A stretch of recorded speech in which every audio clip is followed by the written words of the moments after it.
আসসালামু আলাইকুম। অত্যন্ত হৃদয় বিদারক একটি সংবাদ নিয়ে সিঙ্গাপুরে চিকিৎসাধীন জুলাই গণঅভ্যুত্থানের সম্মুখভাগের অকুতোভয় যোদ্ধা ও ইনকলাব মঞ্চের মুখপাত্র শরীফ ওসমান হাদী আর আমাদের মাঝে নেই। ইন্না লিল্লাহি ওয়া ইন্না ইলাইহি রাজিউন। কিছুক্ষণ আগে সিঙ্গাপুরের পররাষ্ট্রমন্ত্রী ভিভিয়ান বালাকৃষ্ণন আমাকে টেলিফোনে এই হৃদয় বিদারক সংবাদটি জানিয়েছেন। বিরোধী সংগ্রামের এই অমর সৈনিককে মহান রব্বুল আলামিন শহীদ হিসেবে কবুল করে দোয়া করি।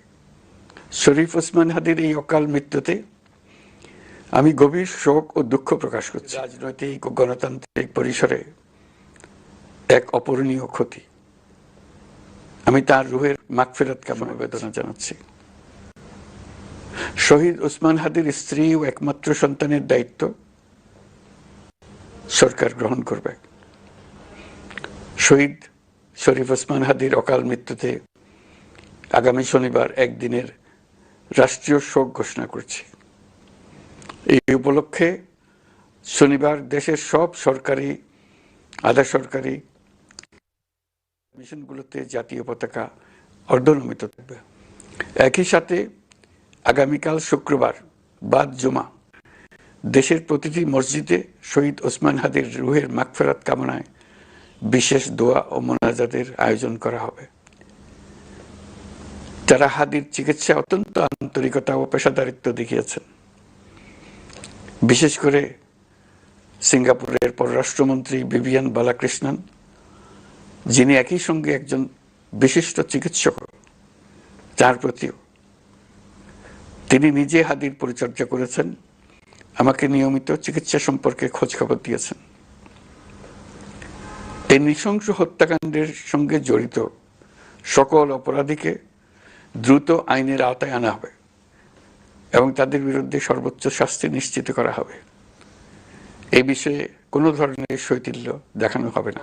উজ্জীবিত এই তরুণ নেতা ওসমান হাদী ছিলেন প্রতিবাদের অনন্য প্রতীক। তার কর্মের মধ্য দিয়ে তিনি শুধু প্রতিবাদ নয়, দেশপ্রেম, ধৈর্য ও দৃঢ়তার অনন্য দৃষ্টান্ত রেখে গেছেন। আমি দেশের সকল নাগরিকের প্রতি আন্তরিক আহ্বান জানাচ্ছি, আপনারা ধৈর্য ও সংযম বজায় রাখুন। আইন শৃঙ্খলা রক্ষাকারী বাহিনী ও সংশ্লিষ্ট সংস্থাগুলোকে পেশাদারিত্বের সঙ্গে তদন্ত কার্যক্রম পরিচালনা করে সুযোগ দিন। রাষ্ট্র আইনের শাসন প্রতিষ্ঠায় সম্পূর্ণরূপে প্রতিশ্রুতিবদ্ধ। আমি আবারও স্পষ্টভাবে বলতে চাই, ওসমান হাদী ছিলেন পরাজিত শক্তি ফ্যাসিস্ট সন্ত্রাসীদের শত্রু। তার কণ্ঠ স্তব্ধ করে বিপ্লবীদের ভয় দেখানোর অপচেষ্টা সম্পূর্ণভাবে ব্যর্থ করে দেন। ভয়, সন্ত্রাস কিংবা রক্তপাতের মাধ্যমে এদেশের গণতান্ত্রিক অগ্রযাত্রা কেউ থামাতে পারবে না। আমরা এখন গণতান্ত্রিক উত্তরণের চূড়ান্ত পর্যায়ে উপনীত হয়েছি। শহীদ হাদী ছিলেন এই প্রক্রিয়ার অবিচ্ছেদ্য অংশ। আসন্ন নির্বাচনে প্রতিদ্বন্দ্বিতা করে নতুন বাংলাদেশ বিনির্মাণের পরবর্তী ধাপে সক্রিয় ভূমিকা রাখা। অত্যন্ত দুঃখের বিষয়, তার এই মহতী ইচ্ছা অপূর্ণ রয়ে গেল। দূরদর্শিতার সঙ্গে এগিয়ে যেতে হবে, যাতে নির্বাচন ও গণতন্ত্রের শত্রু ফ্যাসিস্ট সন্ত্রাসী অপশক্তিকে চূড়ান্তভাবে পরাজিত করা যায়।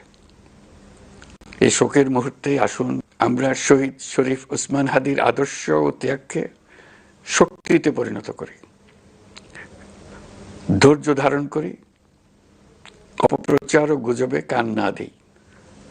যারা দেশকে অস্থিতিশীল করতে চান তাদের ফাঁদে পা না দিয়ে আসুন আমরা সবাই ঐক্যবদ্ধভাবে গণতন্ত্র, ন্যায় বিচার ও গণমানুষের অধিকার প্রতিষ্ঠার পথে অবিচল পদক্ষেপে এগিয়ে যাই।